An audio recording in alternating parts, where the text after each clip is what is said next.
예, 기도하고 시작하겠습니다. 하나님 아버지 감사합니다. 오늘도 저희들에게 귀한 하루를 주시고 이른 아침부터 지금까지 모든 일정을 인도해 주셨고 또 이 시간에 우리들이 편히 쉴 수 있는 시간이지만 주님의 말씀을 더 많이 깊이 알고자 또 성경 탐구 40일을 공부하게 됩니다. 우리들에게 학자의 마음을 주셔서 잘 들을 수 있는 마음과 또 귀를 주시고 또 잘 볼 수 있는 눈을 주시고 또 잘 분별할 수 있는 머리를 주시고 이 모든 것을 받아들일 수 있는 뜨거운 열정과 간절함을 더하여 주시옵소서. 감사하오며 예수님 이름으로 기도합니다. 아멘. 자, 오늘 어디 하면 되죠? 페이지 48 솔로몬 하면 되죠? 예, 맞습니다. 자, 이게 이 공부를 이제 어떤 사람은 이 공부하게 될 때 이제 좀 약간 아쉬움이 있을 겁니다. 왜냐하면은 좀 더 깊게 들어갔으면 좋겠다라는 생각이 있는데 사실 이 다윗 이야기, 솔로몬 이야기 요거를 사실 뭐 오늘 이 교재에 의하면 한 10분, 15분 만에 다 넘어가거든요. 이 사실 다윗이나 솔로몬 이야기 10분, 15분 만에 넘어갈 분량과 그 깊이와 넓이가 아니잖아요.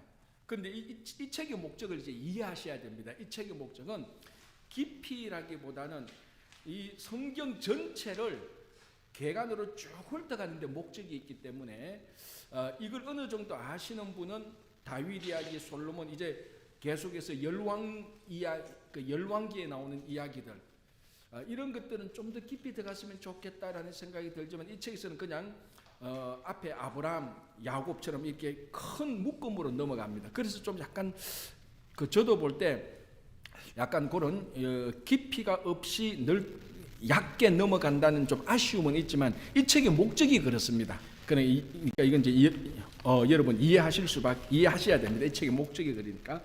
자, 오늘은 48페이지 솔로몬 왕을 보겠습니다. 페이지 48페이지 맞죠? 솔로몬 왕. 자, 그러면 좀 읽어주셔야 되는데 그래서 오늘 여러분들 이제 지난주에 이제 우리가 여기서 읽으니까 영상을 보시는 분은 읽는 소리가 안 들린다 그래서 마이크를 했는데 무슨 마이크로 돌아가면은 이게 막 편집이 어렵거든요. 그래서 저기 마이크 설치를 했습니다. 보면 때하고 쓸 때 읽으실 분은 저기 나와서 좀 읽어주시면 그렇게 되겠습니다. 자, 가장 목소리가 우리 클래스에서 아름다운 유사라 근사님. 예. 근사님 저 나오셔서 솔로몬 곡 하나 좀 읽어주십시오. 예, 근사님 나오셔서 예. 떨지 않으셔도 됩니다. 안 떨시고 그냥 예, 근사님 얼굴 안 나오니까 걱정 안 하셔도 됩니다. 괜찮아요, 근사님. 예. 솔로몬 왕 좀 읽어주시기 바랍니다. 천천히 읽으시면 돼요, 근사님. 예. 군주제를 확립하고 최고의 번영을 누렸으나 자기께 자기가 빠진 왕. 솔로몬은 지혜의 왕이다.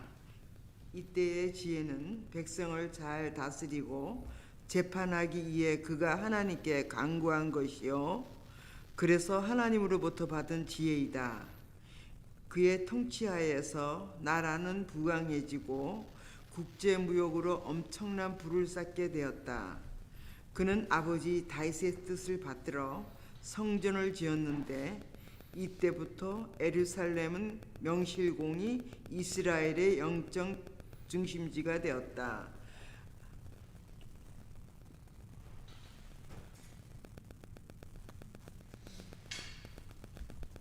그러나 그는 나라가 번성하고 명실공히 이스라엘의 영적 중심지가 그러나 그는 나라가 번성하고 시바에서 구경꾼이 올 만큼 소문이 나자 지혜의 근본이 누구인 줄을 잊어버리기 시작했다. 그래서 주변의 전제 군주처럼 정치적으로 외국의 공주들과 정락 결혼을 하게 됐는데 그것이 그에게 율무가 되었다. 즉, 그 공주들이 가지고 온 우상을 함께 섬기게 된 것이다. 결국 그의 범죄로 인해 나라가 분열되는 결과를 남기게 되었다. 예, 감사합니다. 아주 잘 읽었습니다. 우리 박수 한번 치겠습니다. 예. 근사님, 이게 지금 얼굴은 안 나가거든요. 목소리만 나가는데 거짓말 약간 보태면 20대 후반 같습니다. 목소리가. 거짓말 약간 보태서. 근데 딱 들으면 한 40대 후반 50대 초반 목소리였습니다. 아주 좋습니다. 예, 잘하셨습니다. 수고하셨고요. 자, 우리가 그러니까 조금 전에도 제가 말씀드린 것처럼 이 책에서는 이 솔로몬에 대한 어마어마한 이야기를 요 한 패러그래프로 끝냅니다. 그죠? 그러니까 제가 약간만 더 설명을 해드릴게요. 이 본문에서. 자, 전제군 주제를 확립하고, 그러니까 이제 솔로몬 왕 때에 와서 우리가 흔히 말하는 진짜 왕정제가 완전히 이제 확립되었다 이렇게 보면 되는 겁니다. 다윗 때도 어떻게 보면 좀 엉성하거든요. 왜냐하면 성전도 아직 완전히 안 됐고, 자, 다윗 때는 여부서 사람들이 살고 있는 여부서 족속이 살고 있는 여부서라는 곳을 정복해서 예루살렘으로 이름을 바꾸고 그것을 예루살렘으로서 도시화했습니다.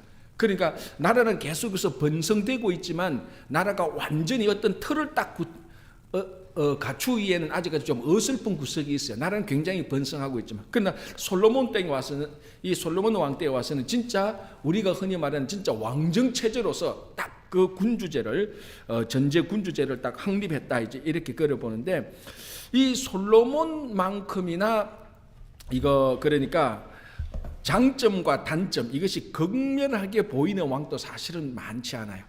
솔로몬 왕은 초기 때는 너무너무나 잘했죠. 근데 말기 때는 완전히 타락하기 시작하는 겁니다. 그죠? 자, 솔로몬, 자, 제가 다시 한번 읽으면서 간단하게, 솔로몬에게 있어서 두 개의 레테르가 붙고 있습니다. 자, 솔로몬 그러면 무엇이 생각납니까? 딱 두 개. 지혜, 또 부자. 그럼요. 지혜, 부자. 인류 역사적으로 가장 부자였고 인류 역사적으로 가장 지혜로웠다. 근데 이게 솔로몬의 가장 큰 장점인데 이게 단점이 되는 겁니다. 이 영원한 진리예요. 사람들에게 영원한 진리. 제가 늘 얘기했지만 사람은요, 자기 단점 때문에 망하지는 않아요. 장점 때문에 망하지. 영원한 진리입니다. 살아가면 갈수록 사람을 만날수록 저 사람이 왜 저렇게 실패했지? 그 사람 단점 때문에 실패하지 않아요. 장점 때문에 실패해요. 저 사람이 어떻게 저렇게 성공했지? 이 사람의 장점은 이것 때문에 성공했구나. 천만에. 단점 때문에 성공한 거예요. 그 단점을 극복할 때 성공한 것이고, 장점을 잘 사용하지 못하고 장점 때문에 교만해서 다 실패하는 겁니다.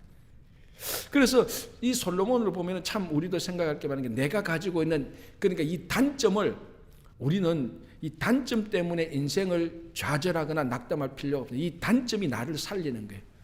그럼 장점은 아니죠. 장점은 잘 사용을 해야 돼요. 그러니까 사실은 단점보다 장점에 더 유의해야 됩니다.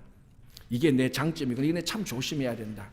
그래 해야 되는데, 솔로몬은 이 지혜와 이 이것 때문에, 이게 솔로몬의 가장 큰 장점인데 이것 때문에 망하기 시작하지 않습니까? 그죠? 그 지혜가 너무 좋아가지고, 머리가 너무 좋아가지고 어떻게 외교 정책을 잘 펼 줄 다 아는 겁니다. 자, 여러분 한번 보십시오. 이게 약간 우스갯소리인데, 부인 한 명만 해도 힘들어요. 남편 한 사람만 해도 힘들어요. 그런데 이 솔로몬은 많은 나라의 공주를 자기 아내로 데리고 와서 그걸 정치 외교적으로 활용할 수 있는 재능과 지혜가 있었습니다. 그걸 잘 핸들링을 했기 때문에 나라가 많이 번창했어요. 자, 이제 여기 나오는 거, 왜냐하면은 그 당시 결혼은 연애 결혼 아닙니다. 다 정략 결혼입니다. 내가 이 나라와 외교를 맺으려면은 이 나라의 공주를 나의 아내로 맞이하면 됩니다. 그러나 두 나라 간에 서로 외교 정책이 수행되기 때문에 나라가 넓어지고, 이렇게 해서 많은 나라들하고 외교 정책을 하면 많은 나라의 공주들을 자기 아내로 맞이하게 됩니다. 그래서 고대의 왕들의 권위, 왕들이 얼마나 그 나라에서 권위가 있고, 고대에서 왕이 그 나라에서 얼마나 파워가 있는가, 그 표시 하나가 뭔 줄 압니까? 왕이 얼마나 많은 아내를 데리고 있는가, 그게 표시였어요. 왕이 아내가 100명이 있는 사람하고 10명이 있는 사람하고는 완전히 다릅니다. 자, 그러면 생각해보세요. 왜 이게 또 실제적으로 그렇게 맞는 게, 여러분 한번 생각해보세요. 아내를 10명 핸들링하는 왕하고 100명 핸들링하는 왕하고 어느 왕이 더 뛰어나겠습니까? 100명 있는 아내를 핸들링하는 것은 보통 뛰어난 수가 아니면 안 됩니다. 진짜 뛰어난 수여야 되거든요. 그게 그러니까 100명을 아내로 데리고 있다는 것은 그 100명을 핸들링할 수 있는 권위와 능력과 지혜가 있다는 표시입니다. 그러니까 그만큼 또 왕의 권세가 큰 거예요. 다 같이 맞물리는 거예요, 사실. 그런데 솔로몬이 그걸 잘했습니다. 지혜가 많았기 때문에 잘 핸들링해. 아내가 뭐 몇십 명 있어도 이렇게 다스리고 저렇게 다스리고 이렇게 주고 저렇게 굉장히 탁월했습니다. 자기 지혜 때문에. 근데 이게 장점이 단점이 왜? 뭘 몰랐습니까? 아내가 한 명 들어올 때마다 그 아내가 자기 나라에서 섬기고 있는 신들을 다 가지고 옵니다. 요즘은 안 그렇죠. 요즘은 전혀 그렇지 않지만 이 시대는, 이 솔로몬 시대 이 시대는 사실은 그 당시 전 지구상이 전부 다 각 지역마다 우상들이 다 있습니다. 이 지역만 아니고 유럽도 그렇고 아프리카도 그렇고 아시아도 그렇고. 그래서 공주가 들어올 때마다 우상이 들어오는 거 그걸 놓치기 시작하는 겁니다. 그러니까 그 왕실이 만신전이 되는 겁니다. 모든 신들의 집합소가 되는 거예요. 그게 핸들링은 안 되는 거예요. 그 영적인 핸들링이 안 되는 거예요. 그죠? 자, 읽어볼게요. 솔로몬이 지혜의 왕이다. 이때의 지혜는 백성을 잘 다스리고 재판하기 위해 그가 하나님께 간구한 것이요. 자, 이게 뭘 말하는 겁니까? 이거 하나님께 간구해서 얻은 지혜가 뭘 말하는 겁니까? 무슨 사건? 이게 1000번째 사건입니다. 1000번째를 드렸자. 1000번째, 그 당시 솔로몬의 1000번째는 한 번에 드린 겁니다. 우리가 요즘 이제 한국 교회에서 1000번째 이제 헌금 드리고 기도하는 그 프로그램하고는 약간 차이가 납니다. 한국에서 요즘 하고는 1000번째는 이제 내가 1000번을 작정해서 1000번째 일정한 헌금을 드리면서 사실은 그 헌금의 초점이 아니고 하나님께 헌신을 하면서 그걸 물질을 드리면서 내 마음을 드리고 그것이 매개체가 되어서 하나님께 1000번을 가까이 나아가는 겁니다. 기도를 하면서 기도 제목을 두고. 그래서 이게 어떤 사람들은 그거 약간 부정적으로 보긴 하는데, 그러나 그걸 부정적으로 볼 게 아니라 그 안에 긍정적으로 하나님께 가까이 나아가고자 하는 그 정신을 보고 그렇게 나가면 되는 거예요. 어쨌든 이 한국 교회에서만 1000번째하고 솔로몬이 드린 1000번째는 포맷이 다릅니다. 솔로몬은 한 번에 1000번째를 드렸어요. 짐승을 1000마리를 가져와서 하나님께 제사를 드렸어요. 그러니까 이 헌신도가 대단히 뛰어난 겁니다. 초기 때. 그러니까 하나님께서 그날 밤에 바로 꿈속에 나타나서 너 뭘 원하느냐? 그러니까 뭐라고 말합니까? 내게 정확히 말하면은 듣는 마음을 달라. 그게 한국말로 번역해서 지혜라고 나왔는데 듣는 마음을 달라. 그래 하나님께서 너무 좋은 거예요. 너가 나를 위해서 오래 사는 것도, 네가 나에게 오래 사는 것도 요구하지 않고, 너가 나에게 부도 요구하지 않고, 장수도 요구하지 않고, 우리말로 하면 아들, 딸 잘 되는 것도 요구하지 않고, 네가 다스리는 백성들을 잘 다스리기 위해서 백성들의 그 마음이 어떤지, 그네들이 하는 마음을 들을 수 있는 마음을 달라. 이건 하나님이 너무 기뻐했던 거죠. 그래서 하나님께서 너가 구하지 않는 부까지도 같이 주겠다. 이건 전형적으로 가장 위대한 왕의 모습이죠. 백성들을 내가 어떻게 잘 다스릴까? 듣는 마음이라는 것은 listen, 이 차원을 넘어서 백성들하고 공감한다는 뜻이 같이 있어요. 저네들이 얼마나 아플까? 그걸 공감하고 하는 마음, 그것이 굉장히 하나님께 마음에 들어서, 그래서 지혜도 주고 네가 원했던 지혜, 듣는 마음도 주고 부도 주겠다. 그래서 지혜와 부의 대명사가 되는 겁니다. 그래서 이걸로 잘 다스렸죠. 가장 유명한 재판이 뭡니까? 애기 하나가 왔는데 두 여자가 자기 아내다라고 말을 합니다. 아내가 아니고 자기 아들이라고 말을 합니다. 그래서 솔로몬이 야 어쩔 수 없다. 애 나누어서 그 절반씩 가져가라.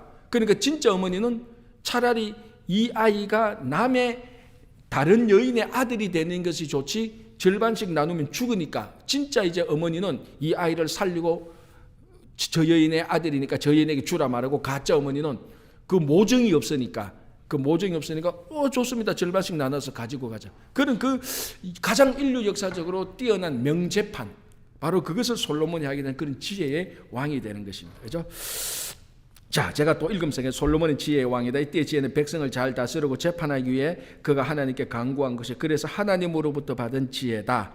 그의 통치하에서 나라는 부강해지고 국제무역으로 엄청난 부를 쌓게 됐다. 실제적으로 다윗 때보다 솔로몬 때가 훨씬 더 부유합니다. 훨씬 더 부유했죠. 그런데 이 솔로몬은 아버지 공덕을 많이 받은 왕이에요. 성전 건축도 사실은 아버지가 다 세팅해 놓은 거잖아요. 다 세팅해 놓은 거 솔로몬이 그거 가지고 성전 건축을 하게 되는 거죠. 그죠? 자, 그의 아버지 다윗의 뜻을 받들어 성전을 지었는데 이때부터 예루살렘은 명실공히 이스라엘의 영적 중심지가 되었다. 자, 이 예루살렘이 영적 중심지 다윗이 다 준비해 놓은 겁니다. 여부서 족속의 사람들을 쫓아내고 그 지역을 예루살렘으로 만들었으니까. 그죠? 자, 요까지만 좋았습니다. 그러나 그는 나라가 번성하고 시바에서 구경꾼이 올 만큼 소문이 나자 지혜의 근본이 누구인 줄을 잊어버리기 시작했다. 자, 여기서 시바에서 구경꾼이 누굽니까? 서바 또는 시바 여왕. 5,000마일을 옵니다. 왕복이 5,000마일 됩니다. 여행길. 이 대단한 거죠. 그리고 5,000마일 여행길 그러면은 지금 우리가 비행기 타도 시간이 걸리는데 그걸 여왕이 걸어서 온 거죠. 걸어서가 아니고 뭐 낙타나 이걸 타고 왔겠죠. 그러나 여왕이 온다면 그 밑에 신하들, 하인들, 엄청난 사람들이 오게 되고 엄청난 재물도 가지고 금 120달란트 그리고 뭐 보석, 향료 다 가지고 옵니다. 솔로몬을 만나서 그에게 레슨 받으려고. 그래서 우리가 마태복음에 나오지 않습니까? 솔로몬보다 더 큰 이가 여기 있다. 그러니까 나중에 재판 때에 이 서바 여왕이 나와서 남방 여왕, 서방 여왕이 나와서 너희들을 심판할 것이다. 그러니까 서바 여왕이 나는 솔로몬의 지혜를 얻으려고 5,000마일 왕복거리를 여행해서 120달란트는 웬만한 나라의 1년 인컴보다 더 많습니다. 그만큼 달란트를 가지고 오고 온갖 보석과 향료를 가지고 그래서 이 여왕이 가져온 보석과 향료 때문에 그 나라가 이스라엘 역사 전체적으로 그때만큼 향료가 많았던 때가 없었습니다. 남방의 서바 여왕이 가져온 그 향료 때문에 엄청난 부자가 된 거예요. 이것은 뭐냐? 레슨 배우려고 실제 뭐 골프 레슨 정도가 아니고 솔로몬의 지혜를 듣고 배우려고. 그런데 예수님은 솔로몬보다 더 큰 이가 여기 있어 말하고 공짜로 하나님의 말씀을 전하는데 그 말씀을 듣고 시비를 걸고 자꾸 흠을 잡으려고 했으니 나중에 재판 때 이 서바 여왕이 나와서 너희들 재판할 것이다. 너희들 심판할 것이다. 바로 그 여왕이 바로 이 사람입니다. 그래서 시바에서 구경꾼 올 만큼 소문이 자자 지혜의 근본이 누군지를 잊어버리기 시작했다. 그래서 주변의 전제 군주처럼 정치적으로 외국의 공주들과 정략 결혼을 하게 되었는데 그것이 그에게 올무가 되었다. 아까 제가 얘기했죠. 즉 공주들이 가지고 온 우상을 함께 섬기게 된 것이다. 결국 그의 범죄로 인해 나라가 분열되는 결과를 남기게 되었다. 즉 솔로몬 때 나라가 분열되지는 않습니다. 솔로몬이 죽고 난 다음에 솔로몬의 아들 때에 나라가 분열되죠. 그러나 솔로몬 때는 분열을 잉태하고 있는 것입니다. 자, 이 책에서는 아직까지 잘 안 했는데, 자, 솔로몬이 뭐하면 성전을 건축하게 됩니다. 그죠? 성전을 건축하게 될 때 많은 사람들 노동력을 가지고 오고, 다윗이 많은 준비를 했지만, 그래도 백성들에게 세금을 받아야 될 필요성이 있습니다. 그 백성들의 세금을 받고, 많은 사람들의 노동력을 데리고 와서 성전을 건축합니다. 자, 요까지는 괜찮아요. 요까지는. 백성들이 성전을 건축하지 열망이 있으니까. 이제 그 다음에 그 아들 때는 이걸 풀어줘야 되는데 그걸 못 풀어주는 거죠. 그래서 나라가 나뉘어진데 요런 이제 잉태되는 결과들을 솔로몬이 요렇게 정치적으로 보면 요렇게 가지고 있고 무엇보다도 신앙적으로 이미 제가 조금 전에 말씀드린 것처럼 성전 안에 또는 솔로몬의 궁정 안에 이제 우상들이 판을 치기 시작하는 겁니다. 자, 그런데 여기서 말하는 이런 사람, 이방 공주들이 가지고 온 우상을 섬기는 그런 의식들이 굉장히 타락한 의식들입니다. 특별히 성적으로도 타락하고 도덕적으로 굉장히 타락하고 또 그 예식 자체가 굉장히 컬트적인 그런 것들이 굉장히 많죠. 그런 것들이 그 성전에서부터 왕정에서부터 타락하기 시작하니 영적으로부터 타락하기 시작하니까 이제 그 나라가 분열되고 나라가 이제 기강이 흐트러질 수밖에 없는 그것이 솔로몬 때부터 잉태되기 시작하는 것입니다. 그렇죠? 자, 이제 이렇게 해서 솔로몬을 간단하게 넘어가고요. 그 밑에 잠깐만 그 아버지의 그 아들 하는 거 요거는 이제 아브라함하고 이삭 닮은 것, 다윗하고 솔로몬 닮은 것 한번 읽어보시면 되고요. 자, 확인하겠습니다. 자, 이제 공부합니다. 49페이지. 자, 우리 같이 읽으면서 계속해서 반복되는데 빈칸을 한번 메워봅시다. 창조시대 주연 아담, 무대 줄거리 시작. 하나님께서 지으신 이 아름다운 세상을 관리하도록 위임받은 인간은 하나님처럼 되려는 교만 속에서 범죄하고 그로 인해 인간과 세상은 타락한다. 자, 이제 오늘쯤 주무실 때는 창조시대하고 족장시대는 주무실 때 입에서 술술 막 흘러나와야 돼. 이제 왜 다음 주 되면 종강인데.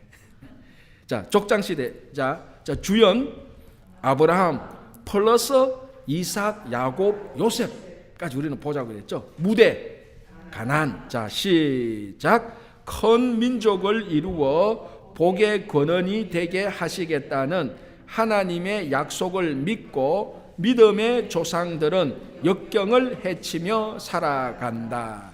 자, 세 번째 출애굽과 광야 시대 주연 모세 플러스 아론 우리가 하자 그랬죠. 자, 무대 애굽 플러스 광야. 그죠? 자, 줄거리 시작. 조상들과의 언약을 기억하시고 이스라엘을 애굽의 노예 생활에서 해방시킨 후 약속의 땅으로 인도해 가면서 예배하는 공동체가 되도록 철저하게 훈련시키신다. 자, 네 번째 정복시대 주연 여호수아죠, 그죠? 자, 무대는 가나안. 자, 줄거리 시작. 모세의 뒤를 이어 지도자가 된 여호수아는 하나님에게 주신 권위를 가지고 가나안 정복을 위한 거룩한 전쟁을 수행해 간다. 자, 다음에 사사시대 주연 기드온 그리고 삼손 드보라 입다도 여도 되고요. 그 중요한 인물들. 자, 무대 가나안. 자, 줄거리 시작. 하나님은 이스라엘이 자율적으로 살아가기를 바라셨으나 그들은 반복적으로 범죄하고 그래서 주변의 압제자를 통해 징벌하시면 고통 중에 그들이 부르짖고 하나님은 사사를 통해 구원하신다. 자, 이제 다늘 왕국 시대 오늘 우리가 했는 거예요. 자, 주연 다윗이 주연이지만 사울과 솔로몬을 우리가 추가하자 그랬죠. 자, 그리고 무대 이스라엘.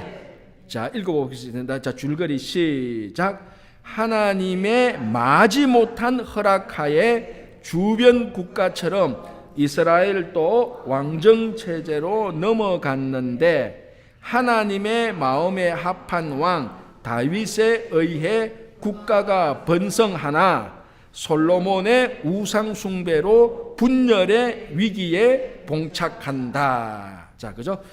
자, 아주 간단하게 요약했는. 자, 이쯤 돼서 자, 고개 들고 우리 구약 자, 열시대 자, 시작하겠습니다. 자, 창조시부터 자, 1 하면은 1 2 3 4 5 6 7 8 9 10 침묵시대. 예. 요 10개만 알아도 진짜 잘하는 거예요. 계속 10개만 알아도 성경이 쫙 보이는 거죠. 그죠? 자, 족장시대 누구? 아브라함, 이삭, 야곱, 요셉. 자, 자, 다니엘 왕국 시대. 사울, 다윗, 솔로몬. 근데 우리가 다윗을 주인이라는 거죠. 그리고 자, 분열 왕국 시대. 아직 안 나왔는데 우리가 했잖아요. 맞는데 이 책에 의하면은 히스기야하고 요시야가 주요 나중에 있는데, 자, 그건 이제 우리가 그 다음에 이제 오늘 공부하면 되는 거고. 자, 페이지를 넘기겠습니다. 50페이지. 이 책이 쉬운 거예요. 그러니까 이 정도는 한번 우리가 훑고 난 다음에 나중에 좀 더 깊이. 그러니까 이렇게 하면 돼요. 이걸 전체를 한번 훑고 난 다음에 어느 한 특정 시대를 딱 끄집어서 다시 더 깊이 공부를 하면 되는 거예요. 자, 50페이지. 자, 2번 서로 줄을 이어봅시다. 너무 쉬운 것입니다. 다시 한번 더 읽어보자는 겁니다. 자, 사울 왕 어디죠? 세 번째 초대 왕이지만 왕권의 한계를 넘어선 월권으로 하나님께 버림받음. 자, 왕권의 한계를 언제 두 번 넘었죠? 어떤 스토리? 그렇죠. 아말렉하고 전쟁할 때, 전쟁하기 전에 사무엘이 오기 전에 제사를 먼저 드렸던 것. 자, 또 하나. 아말렉하고 싸울 때 다 진멸하라 근데 진멸하지 못했던 것. 그래서 순종이 제사보다 그 두 개. 그래서 하나는 가만히 보면은 제사장 영역, 하나는 선지자 영역. 그걸 왕이 침범하게 되는, 그죠? 그런. 그래서 여기서 보면 왕권의 한계를 넘어선 월권을 했다. 여기에 순종하지 않았다는 거죠. 그래서 하나님께 버림받았다는 겁니다. 그죠? 자, 2번 다윗 왕 어디죠? 그렇죠. 영적인 부분과 정치적인 부분에 있어서 균형을 갖춘 왕. 자, 그래서 제가 잠깐 더 설명을 했죠. 왜 다윗은 이렇게 잘 균형을 갖춘 왕이 될 수 있었을까?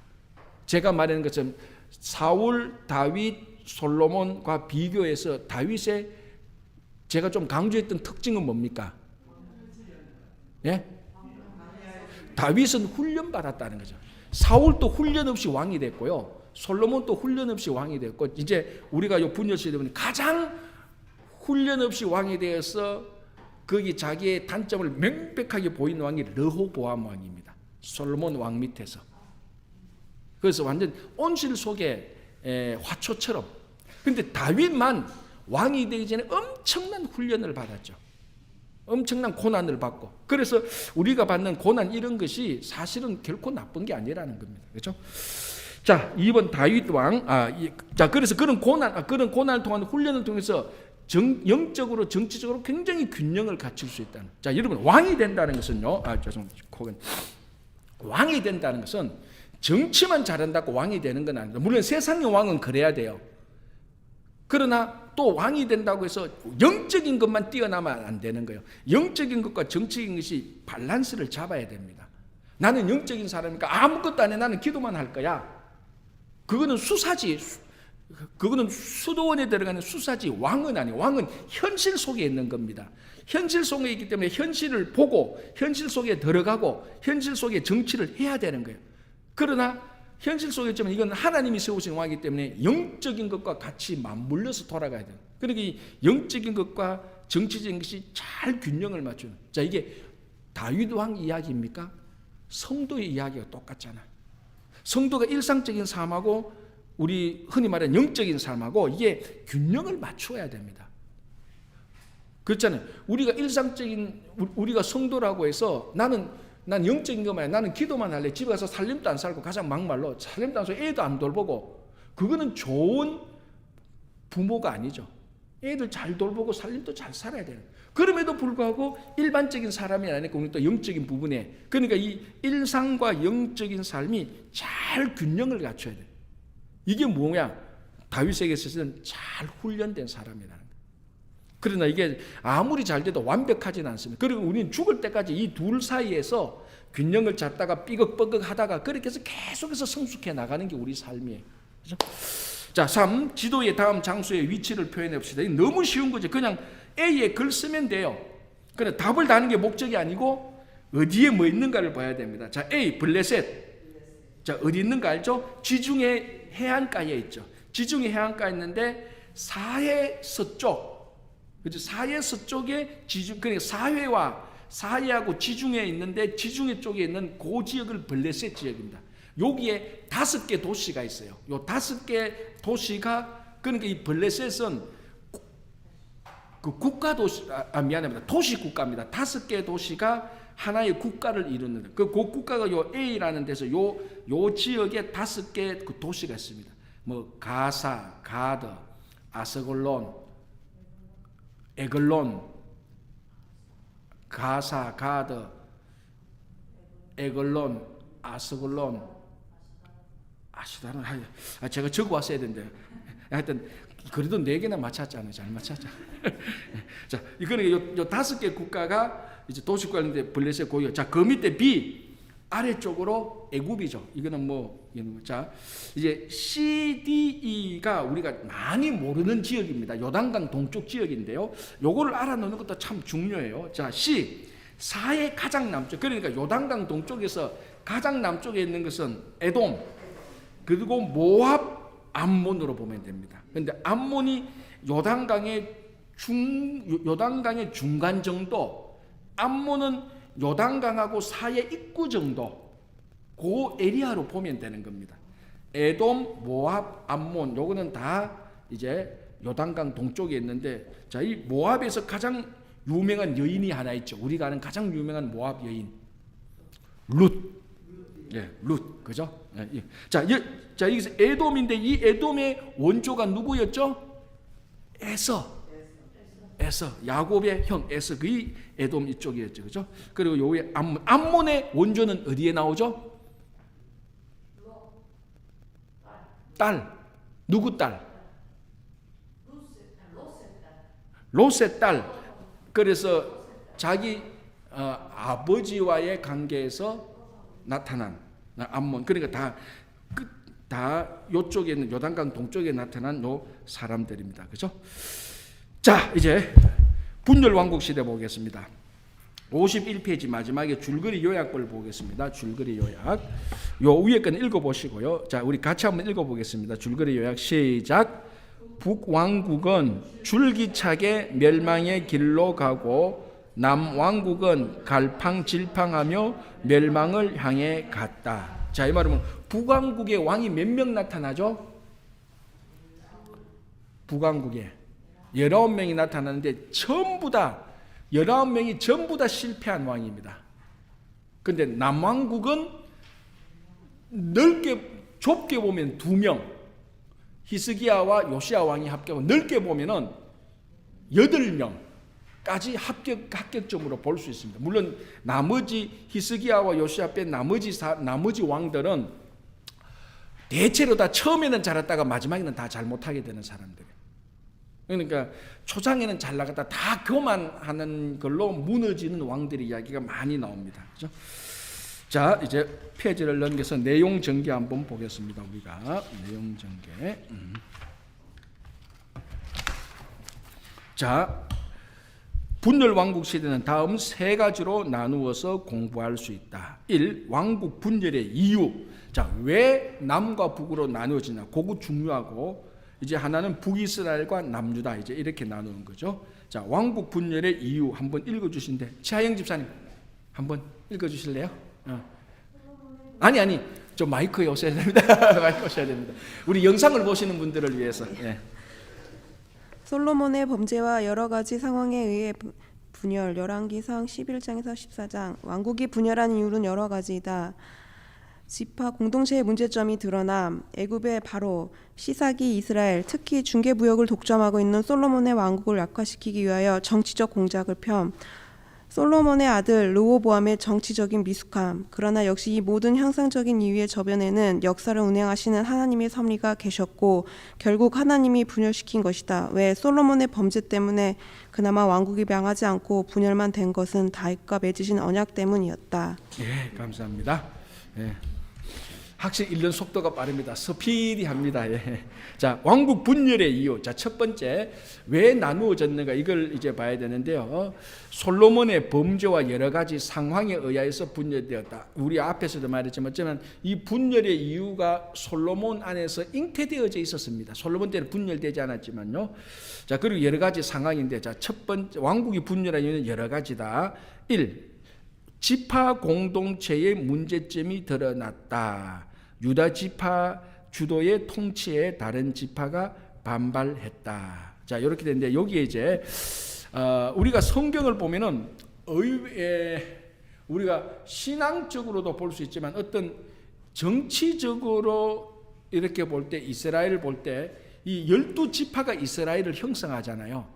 그런데 가만히 보면 이 지파 간에 알력들이 좀 있다는 것을 우리가 발견할 수 있습니다. 이제 이런 거는 사실은 좀 약간 좀 학문적인, 학자들이 많이 연구하는 쪽인데 우리는 뭐 학문적으로 학자적만큼은 안 들어가더라도, 그러나 우리가 요걸 전체적으로 약간은 봐야 되는데, 자, 다윗이 어느 지파에서 나왔죠? 유다 지파예요. 다윗보다 첫 번째 왕은 사울은 베냐민 지파입니다. 그리고 유다와 베냐민 지파만 왕족을 나왔어요. 나머지 지파는 왕족이 없어서 왕이 없었어요. 자, 그리고 이제 에브라임과 므낫세는 원래 올라가면은 형제 지파입니다. 그죠? 다 그 요셉의 자녀고. 그런데 이렇게 이제 그 성경을 쭉 읽어보면은 유다 지파가 탁월하게 리더십을 형성해. 언제부터 형성하게 되는가 하면은 땅을 나누고 정복 시대 후에 땅을 분배할 때부터 유다 지파가, 그래서 사사기를 읽어보면은 유다 지파가 굉장히 리더십을 발휘하는 내용이 나와요. 싸우러 가자 그럴 때 유다 지파가 나와서 막 주도하고, 그리고 유다 지파가 가나안 정복을 할 때 눈에 딱 보이도록 활동성이 보입니다. 그때부터 유다 지파가 서서히 이제 리더십을 많이 가지게 되죠. 자, 여러분 이게 지금 현재의 그러니까 지파가 형성된 12지파지만, 자, 더 근원을 올라가서 야곱의 12아들을 봐도 확실히 아들 간의 갈등이 일어나는 게 나타나잖아요. 그죠? 레위와 시므온이 연합하게 되고, 어디에서 세겜 족속 죽일 때 레위와 시므온이 연합하게 되고, 그리고 르우벤은 장자에서 떨어지게 되고, 그리고 요셉 하나를 두고 형들이 시기하게 되고, 이런 것들. 그러니까 그런 것들이 벌써 요셉의 12아들에서 나타나고, 정복 시대부터 12지파에서 이제 그런 갈등이 나타납니다. 자, 그런데 사실은 제가 지금 좀 이래 성경에서 나온 거 했지, 상식적으로 아들이 12명인데 왜 갈등이 없겠어요? 우리 집에 아들 둘만 있는데 아직도 갈등이 가끔 보이는데 아들이 12명. 그런데 문제는 이 아들이 또 어떤 아들들이에요? 엄마가 4명이, 엄마가 배다른 엄마가 4명에서 낳는 아들이 12명인데 이게 온전히 갈 수가 없는 거죠, 사실은. 그러니까 이 갈등이 일어날 수밖에 없는 거예요. 그래서 어떤 학자들은 이 구약 성경을 지파들의 갈등 이런 것으로 관심을 가지고 구약 성경을 본 사람들도 있어요. 근데 보면 굉장히 흥미로워요. 우리가 성경을 볼 때 좀 놓쳤던 부분들이 나타나는데, 하지만 우리가 뭐 성경은 그런 관점에서만 보는 게 우리의 주된 목적이 아니지만은, 그러나 틈틈이 그런 지파들의 갈등이 나타납니다. 그래서 결국 지파들의 갈등이 확 가장 분명하게 지파들의 갈등이 나타난 게 뭡니까? 남과 북으로 나누어질 때 북쪽에는 10지파가 가버리고 남쪽에는 왕만 배출한 유다와 베냐민 지파만 딱 남게 돼요.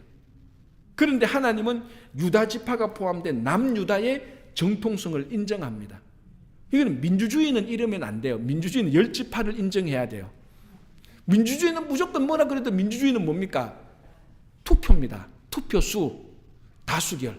과반수 넘으면 민주주의는 무조건 그게 정통성을 가지게 되는 거예요. 그런데 성경을 보면 그렇지 않다는 걸 많이 발견하게 돼요. 자, 12지파가 나누어질 때도 2지파하고 10지파가 나누어지는데 하나님은 2지파에게 정통성을 줍니다. 왜? 유다지파가 있었거든요. 그럼 왜 유다지파에 정통성을 줘요?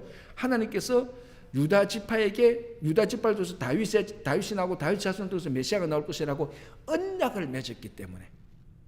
그러니까 이게 현실 속에서는 유다 지파지만 신앙적으로 볼 때는 언약이 그 안에 도사리고 있다는 겁니다.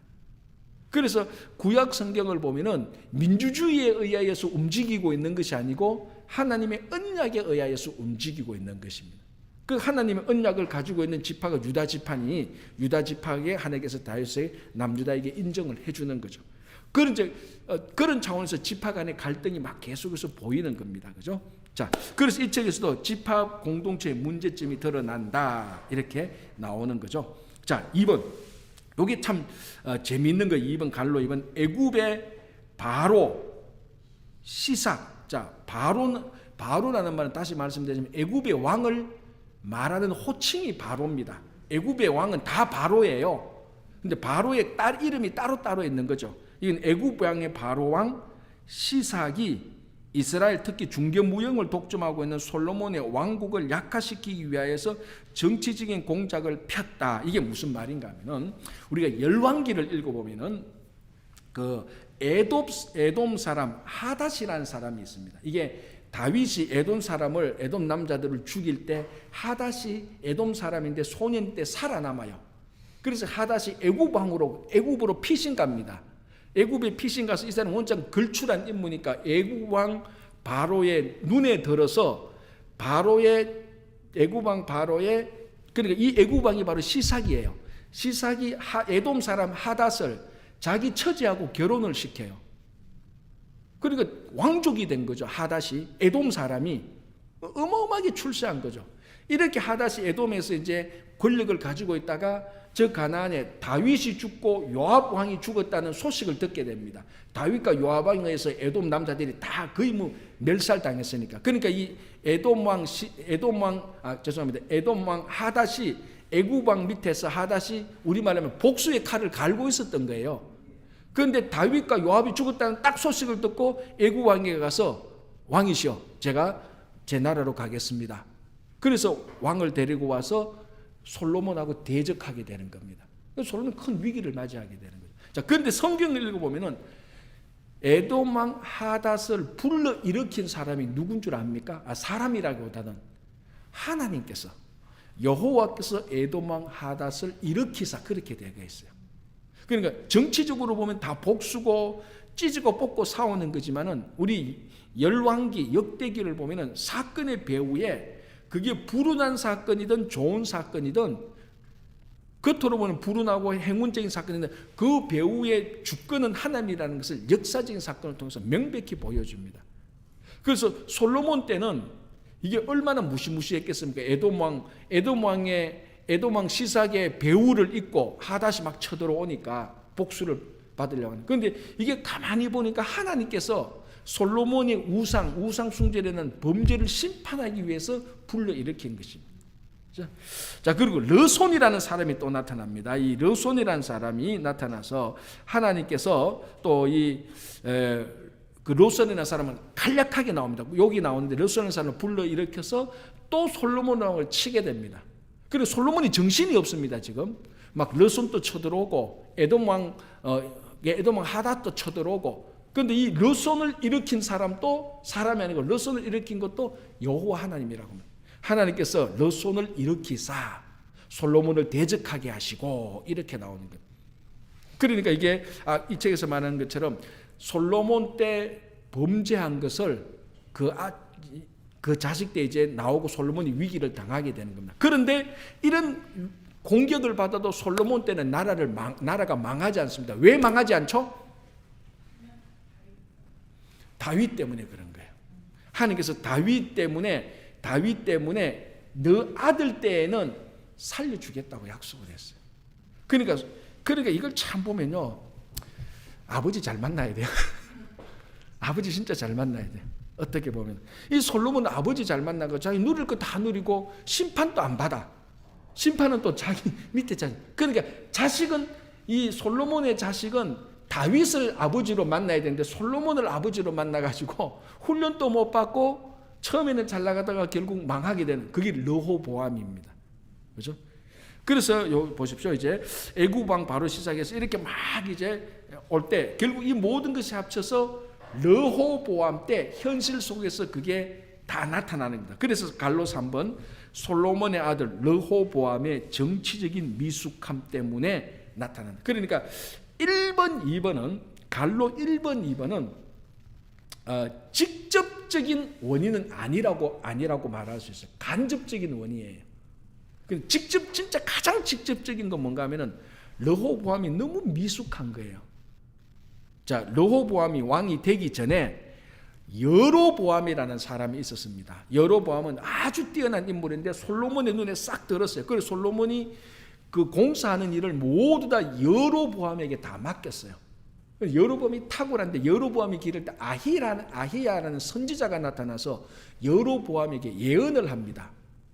그 예언이 어떤 이유인지 모르겠지만 솔로몬이 귀에 들어가게 돼서 솔로몬이 여로보암을 죽이려고 하니 여로보암이 애굽 왕에게 도망을 가게 됩니다. 피신한. 그래서 여로보암이 애굽 왕 밑에서 기다립니다. 기다렸다가 솔로몬이 죽었다는 얘기를 듣고 다시 돌아오니까 솔로몬이 죽으니까 이 이스라엘 백성들이 여로보암을 오게 합니다. 돌아오게 합니다. 왕은 아니지만 추대를 해요. 그래서 여로보암이 돌아와요. 돌아와서 이제 주로 10지파, 에브라임 중에 10지파 사람들이 여로보암을 지지하게 되죠. 지지하게 되어서 여로보암에게 가서 르호보암 왕에게 가서 자기들의 요구를 말합니다. 그 요구가 뭡니까? 두 가지죠. 세금 낮춰달라. 두 번째, 우리 노동력 이제 그만 착취해라. 성전도 다 끝났지 않느냐. 이제 우리 할 일도 없는데 계속 불러내서 우리만 엉뚱한 일 시키지 말고 세금, 너가 아버지 때 올려놓은 세금, 이 솔로몬 때 올려놓은 세금 이제 낮추어 달라. 이제 나라가 평안하지 않느냐. 낮추어 달라. 그렇게 말했습니다. 정당한 요구예요. 초기 솔로몬이라면 백성들의 그런 요구를 들을 줄 아는 마음이 있어서 들었을 거예요. 그런데 이 르호보암은 그런 마음이 없는 거예요. 그럼 그런 마음이 없다면은 그런 마음이 있는 사람을 찾아가서 이야기를 듣고 자문을 구하면 돼요. 그렇잖아요. 그래서 르호보암이 자문을 구합니다. 첫 번째, 솔로몬하고 같이 정치를 했던 원로 대신들한테 가서 말합니다. 내가 이제 왕이 돼서 아직 잘 모르는데 저 백성들이 세금을 낮춰달라 그러고 노동력을 좀 풀어달라는데 해야 돼요, 말해야 되니까 원로 대신들이 뭐라고 말합니까? 하셔야 됩니다. 선친께서, 선왕께서 성전을 짓고 나라를 확장하느라고 세금도 많이 거두었고 노동력도 많이 거두었어요. 지금 이제 나라가 굉장히 커졌으니까 이제는 백성들을 좀 편안하게 해 주십시오. 그래 듣고 딱 들어보니까 그럴 것 같은데 이 르호보암이 또 어떤 실수를 합니까?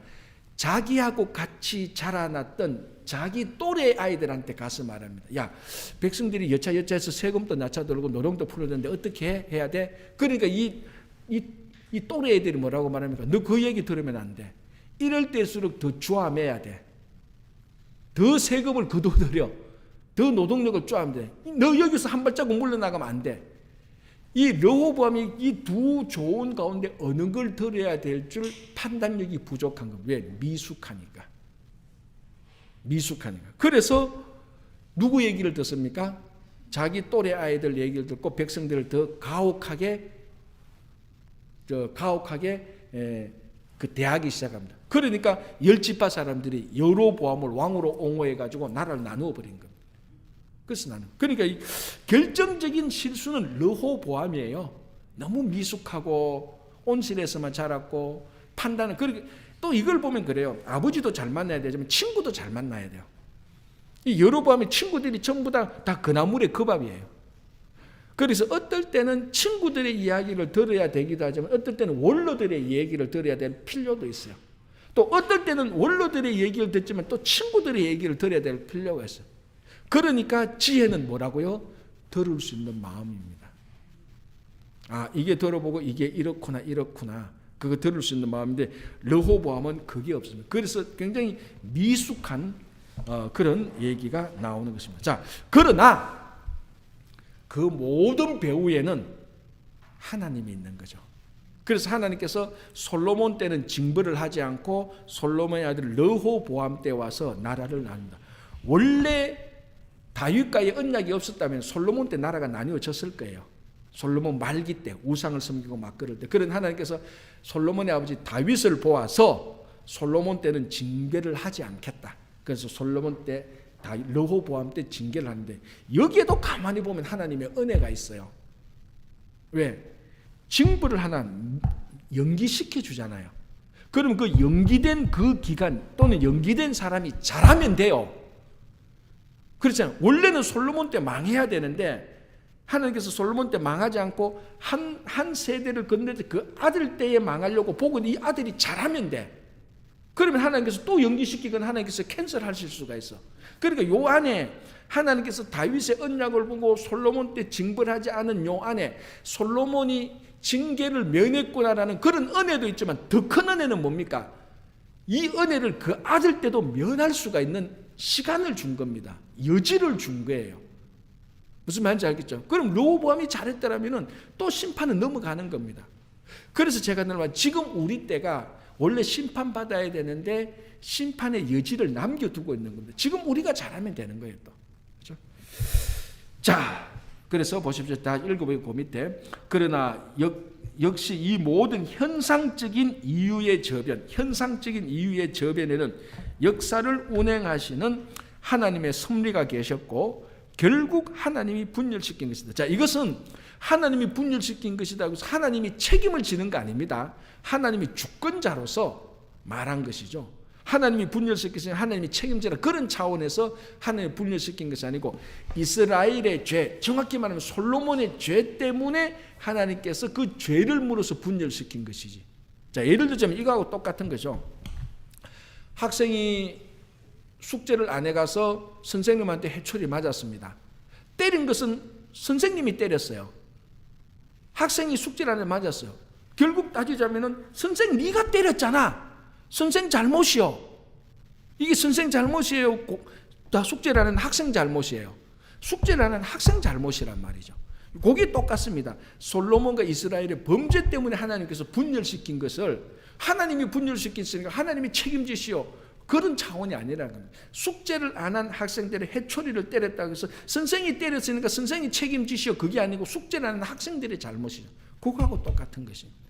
그래서 가만히 보면은 이 성경을 잘 이해하지 못하면 하나님이 주권이고 하나님이 역사하시니까 결국은 하나님이 다 하시고 결국 하나님이 책임져야 되지 않느냐. 그렇게 말하는 것은 이제 우리들 일상적인 속에서 방금 우리들이 지은 죄 때문에 하나님께서 심판하시는데 그걸 하나님의 책임으로 돌려서는 안 된다는 거하고 똑같은 겁니다. 그죠? 자, 이제 북이스라엘 보겠습니다. 이렇게 해서 나라가 나누어집니다. 북이스라엘과 남유다. 자, 이게 원래는 이스라엘과 유다죠. 그런데 이제 북쪽에 있다고 쉽게 말해서 10지파가 북쪽을 차지하고 2지파 유다 지파와 베냐민 지파가 남쪽을 차지하게 되는데 남쪽에 주도적인 역할을 한 지파가 유다죠. 그래서 그냥 유다라고 부릅니다. 그러나 10지파가 갔기 때문에 이스라엘이라는 이름을 계속 자기들이 가지고 있어요. 10지파니까. 그래서 이스라엘과 유다라는 이름으로 불려지고 북쪽에 있다고 해서 북이스라엘, 남쪽에 있다고 해서 남유다로 불려지는 겁니다. 자, 북이스라엘 이미옥 집사님 한번 읽어주시기 바랍니다. 여로보암의 길을 따라갔던 불의한 왕국 북이스라엘의 운명은 첫 왕인 여로보암에 의하여 결정되고 말았다. 왕국이 분열되고 하나님의 뜻에 의해 북이스라엘의 왕이 된 것까지는 좋았는데 성전이 예루살렘에 있어서 백성들이 절기 때에 그곳에 갔다가 변심할까 하는 두려움 때문에 그는 중요한 범죄를 저질렀다. 베델과 단에 금송아지를 세우고 백성들로 하여금 섬기게 한 그것이다. 여로보암의 악한 길, 그것이 북이스라엘의 왕들을 재는 척도가 되고 말았다. 수도를 디르사에서 사마리아로 옮기고 북왕국의 번성기를 열었던 오므리 왕과 그 아들 아합도 북왕국에서는 빼놓을 수 없는 왕들이다. 나라는 부강하게 만들었지만 온 백성으로 하여금 이방의 우상, 특히 아합의 왕비였던 이세벨을 통해 들어온 두로와 시돈의 우상, 바알과 아세라를 음란히 섬기게 한 죄가 큰 왕들이다. 북왕국의 또 하나의 특징은 정변이 무수히 일어났다는 것이다. 이는 정통성이 없는 왕들이 통치하고 있었기 때문이다. 결국 북왕국은 250년간을 계속하다가 주전 722년 아수르에 의하여 멸망당했다. 예, 감사합니다. 자, 북이스라엘의 그 파란만장한 역사를 요 한 열 몇 줄로 다 정리를 한 거예요.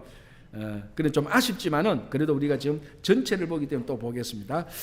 자, 그래서 여로보암이 10지파를 이끌고 나라를 건설합니다. 그게 이스라엘 나라고 북쪽에 있어서 북이스라엘입니다. 그래서 이제 여로보암이 북이스라엘의 초대 왕이 되는 셈이죠. 자, 그런데 이제 그 북이스라엘 역사를 보면은 북이스라엘의 우리만 영적 지도라고 말하죠. 그러니까 스피리추얼 매핑을 보면은 처음에 여로보암이 길을 만들어 놨는데 그 나머지 왕들도 그 길을 벗어나지를 못합니다. 전부 다 그 여로보암이 갔던 길을 다 걸어갑니다. 그래서 이걸 볼 때요, 첫 번째 왕이 얼마나 중요한지, 첫 번째 왕이 걸어간 길이 얼마나 중요한지 감이 잡힙니다. 그러나 첫 번째 왕이 잘못 갔다면 두 번째 왕은 그 길을 바꾸어 줄 줄 알아야 되는 거예요. 그죠? 그러니까 첫 번째 왕도 중요하고 두 번째 왕도 중요합니다. 첫 번째 왕이 이 길로 갔는데 두 번째 왕이 가만히 생각하면 이 길이 아닌갑다 하면은 정당한 길로 가야 되는데 이 북이스라엘은 죄송하게도 이 여로보암이 만들어 놓은 영적 길로 다 따라가게 되는 겁니다. 여기에도 어떻게 가면 하나님의 은혜가 있어요. 그래도 몇 년 동안 버티게 됩니까? 여기서 보면은 250년을 나라를 버텨요. 그러니까 이건 뭘 의미합니까? 가만히 생각하면은 뭘 의미합니까? 250년간 하나님께서 기회를 준 거예요. 그렇잖아요. 처음부터 여로보암이 간 길을 두 번째, 세 번째 따라가면 아 이거 안 되고 우리는 어떻게 보면 3세판 아닙니까? 세 번째 가면 더 이상 볼 것은 다 우린 다 크로즈 해요. 그래도 하나님은 혹시나 한 명이라도 여로보암의 잘못된 길을 버리고 하나님의 길을 걸어갈 수 있는 사람이 나타나는가 계속해서 250년 봤다고도 생각할 수 있는 겁니다. 일찌감치 종쳐도 되는 거. 우리 같으면 일찌감치 종치는 거. 내 어째 성질 급한 사람은 빨리 종쳤을 거야. 야, 두 번 따기 보면 안 된다 이거. 안 된다. 우리 문 닫자. 우린 그랬을 거라. 그런데 250년 19명의 왕까지 하나님께서 기다리고 기다렸다는 것은 우리는 그런 역사적인 신앙의 역사적인 관점도 좀 필요한 것 같아요. 그죠?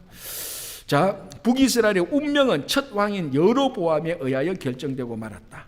왕국이 분열되고 하나님의 뜻에 의해 북이스라엘의 왕이 된 것까지는 좋았는데 성전이 예루살렘에 있어서 여기 이제 결정타입니다. 여기 가만히 보면 결정타예요. 북이스라엘과 남유다가 나눠지는데 다행히 남유다는 예루살렘을 품고 있는 나라가 되어버렸어요. 근데 예루살렘이 왜 중요합니까? 예루살렘이 왜 중요해요? 성전이 있기 때문에 중요해요. 근데 성전이 있다는 게 또 왜 중요해요? 실제적인 사건. 성전에서만 절기 예배를 드릴 수가 있어요. 6월절 제사 다른 데서 못 드려요. 예루살렘 성전에 그곳에서만 드려야 되는 거예요. 6월절, 초막절, 모든 그 3대 절기를 비롯해서 모든 절기는 예루살렘 성전에 직접 사람이 거기서 와서 드려야 그게 진짜인 거예요. 근데 나라가 나누어지니까 북이스라엘 사람들은 예루살렘 성전이 없어요. 그러니까 6월절 되면은 북이스라엘 사람들이 슬금슬금 내려와서 예루살렘에서 예배드리고 6월절 제사 드리고 북이스라엘로 올라와. 처음에는 뭐 아마 그랬어요. 여러분 뭐 이래 했는데 가만히 보니까 저 북이스라엘 내려가서 예루살렘에서 성전 제사 드리니까 마음이 또 북이스라엘 쪽으로 또 가. 여론이 분열되잖아요. 그리고 여로보암이 정치적인 판단을 하는 겁니다. 이거 안 되겠다. 이거하고 똑같은 거예요. 우리 교회 교인이 남의 교회 갔다고 오는 거하고 똑같은 거예요. 주일학교 애들이 예를 들어서 이거 같아. 주일학교 우리 교회 중고등부 애들이 남의 교회 가니까 거기는 놀이터가 여기서 좋아. 우리 교회는 예를 들어서 놀이터가 없어. 근데 여수 그룹 애들이 주일날 예배 드리고 그 예배는 30분 드리고 놀이터 가서 3시간 놀고 와. 한 달 그러니까 애 한 명이 다른 교회로 가. 2명 가. 실제로 그렇지 않아요. 그럼 어떡합니까? 야, 목사님, 우리도 놀이터 하나 지읍시다. 당연히 놀이터 지어야죠. 애들. 그거하고 똑같은 거예요, 사실은. 그러니까 여로보암이 이거 안 되겠다 해서 우리도 성전 짓자. 근데 이게 안 되는 거예요. 놀이터 짓는 거하고 성전 짓는 거하고는 다르다는 거죠. 그게 결정적인 차이. 놀이터는 지으면 돼요. 더 좋은 거 지을 수도 있어요. 그러나 이 당시에 하나님께서 허락한 성전의 장소는 예루살렘 성전밖에 없습니다. 왜? 지성소가 거기 있으니까. 지성소의 언약궤가 거기 있으니까. 이건 흔들 수 없는 변경할 수 없는 사실인 거예요. 그래서 북이스라엘의 왕들이 북이스라엘 왕 여로보암이 그걸 이해를 못하는 거예요. 그래서 뭐 까짓거 하면 되지 뭐. 그래서 단과 베델. 자, 이게 북이스라엘에서 단은 제일 남북쪽이고 베델은 북이스라엘에서 제일 남쪽에 있는 형편이에요. 단과 베델에 산당을 지어요. 산당을 지어서 하나님 성경에 금송아지 해가지고 우리는 우리말로 하면 이겁니다. 우리는 나라 새로 만들었다. 뭐 그런 말을 하셨잖아요. 솔로몬이 너희들한테 잘해줬냐? 르호보암이 잘해줬냐? 그 사람들이 섬기는 신들이 뭐 잘했냐? 우리 하나님은 믿는다. 그러나 우리는 하나님도 믿지만 우리는 다른 신도 섬기자. 우리가 오랫동안 섬겨왔던 신 있잖아. 무슨 신? 애굽 신, 금송아지. 그래서 단과 베델에 산당을 짓고 우상을 섬기기 시작한. 근데 그 나머지 그 다음에 왕들이 그 틀을 벗어나지를 못하는 겁니다. 그 틀을 벗어나지. 그래서 보시면 여기 이제 그 얘기가 나오는 겁니다. 다시 읽어. 북이스라엘의 운명은 첫 왕인 여로보암에 의하여 결정되고 말았다. 왕국이 분열되고 하나님의 뜻에 의해 북이스라엘의 왕이 된 것까지는 좋았는데 성전이 예루살렘에 있어서 백성들이 절기 때에 그곳에 갔다가 변심할까 하는 두려움 때문에 그는 중요한 범죄를 저질렀다. 베델과 단에 금송아지를 세우고 백성들로 하여금 섬기게 한 그것이다. 여로보암의 악한 길, 그것이 북이스라엘의 왕들을 재는 척도가 되고 말았다. 그래서 그 다음에 왕들은 전부 다 왕들이 여로보암의 길을 갔더라. 그게 평가예요. 그 말은 뭐냐? 그럼 여로보암의 길이 뭔데? 우상을 섬겼던 길입니다. 그 길을 갔더라라고 얘기를 하는 겁니다. 그죠? 그 다음에 정치적으로 볼게요. 그 다음에 수도를 디르사에서 사마리아로 옮기고, 그래서 이제 북이스라엘의 수도가 그 원래 수도는 예루살렘인데 북이스라엘은 예루살렘이 없으니까 수도를 하나 만듭니다. 그게 사마리아죠. 사마리아를 옮기고 북이스라엘의 전성기를 열었던 오므리 왕과 그 아들 아합도 북왕국에서는 빼놓을 수 없는 왕들이다. 자, 이게 세계사로 보면은 구약의 역사는 세계사적으로 보면 오므리 왕은 굉장히 정치를 장하는 왕이에요. 오므리 왕 때 북이스라엘이 엄청난 땅과 힘을 가지게 돼요. 오므리 왕이. 그러니까 신앙적인 관점이 아니고 세계사적인 관점을 보면 오므리 왕은 다윗 못지않게 뛰어난 정치술이 있고 통치술이 있었던 왕이에요. 오므리 왕. 그 아들 아합 왕도 우리가 성경을 볼 때는 우리가 다 신앙적으로 볼 때 탐욕과 그런 게 있지만 정치적으로 볼 때는 아합 왕은 나쁜 왕이 아니에요. 좋고 나쁜 아합 왕은 정치를 못한 왕이 아니에요. 왕조를 잘 융성시켰던 왕. 그 이세벨 같은 여인이 생각해보세요. 여러분, 진짜 정치하는 사람에게 이세벨 같은 여인이 하나 있다는 것은 굉장히 우군이에요. 그렇잖아요. 왕이 나봇의 포도원을 어떻게 가질까? 저거 못 가지고 끙끙 거릴 때 이세벨은 단칼에 해결해 버리잖아요. 그러니까 신앙이 없는 세상 사람들에게 있어서 이세벨 같은 여인은요, 참모 중에 참모 최고의 우군이에요. 그 사람들. 그래서 오므리 왕 때, 아합 왕 때 나라가 굉장히 번성하게 됩니다. 그러나 성경은 번성하게 됐다고 해서 그 나라가, 그 왕이 좋은 왕, 하나님 앞에서 올바른 왕이라고 말하지 않습니다. 그걸 세상이 바라보는 것을 성경으로 바라보게, 하나님의 관점으로 바라보게 된 역사가 구약 성경이에요. 그래서 북이스라엘의 오므리 왕, 그 오므리 왕은 오므리 왕조를 만듭니다. 북이스라엘의 왕조가 6번, 7번 바뀌는데 그 왕조에서 최고 왕조가 오므리 왕조예요. 자, 왕조가 바뀌는 거하고 왕하고 바뀌는 건 다르죠. 왕조가 바뀌는 것은 집권당이 바뀌는 겁니다. 정치적으로 바뀌는. 민주당에서 대통령 바뀌는 건 괜찮아요. 34대 대통령이 민주당 대통령, 35대 대통령이 민주당 대통령, 그건 문제가 없어요. 근데 34대 대통령이 민주당, 35대가 공화당이면 문제가 생기는 거죠. 다 바뀌는 게. 그러니까 왕조가 바뀔 때는 숙청이 계속 일어나요. 그걸 6번, 7번 하는 거예요. 북이스라엘은 250년 동안. 그러니까 오므리 왕조가 아무리 컸다 할지라도 그런 정변이 계속 일어난 그 나라가 흥할 리가 없죠. 조만간에 무너져. 그래 250년 지나고 주전 722년에 아수르에서 완전히 멸망하게 되는 겁니다. 자, 오늘 요까지만 하는데 먼저 일단 간단하게 먼저 예고편 하나만 하면요. 남유다는 왕조가 하나밖에 없어요. 다윗 왕조 하나밖에 없어요. 이게 중요한 거예요. 이게 참 중요한 거예요. 자, 예를 들어서 참 아주 좀 극단적인 애인데 한 집안에 엄마가 많은 게 좋아요. 엄마는 한 사람 있는 게 좋아요. 북이스라엘이 지금 그 꼴이라 왕조가 계속 바뀌어. 그러니까 왕조가 바뀐다는 것은 숙청, 반란, 역모, 살인, 배신이 판을 쳤다는 거예요.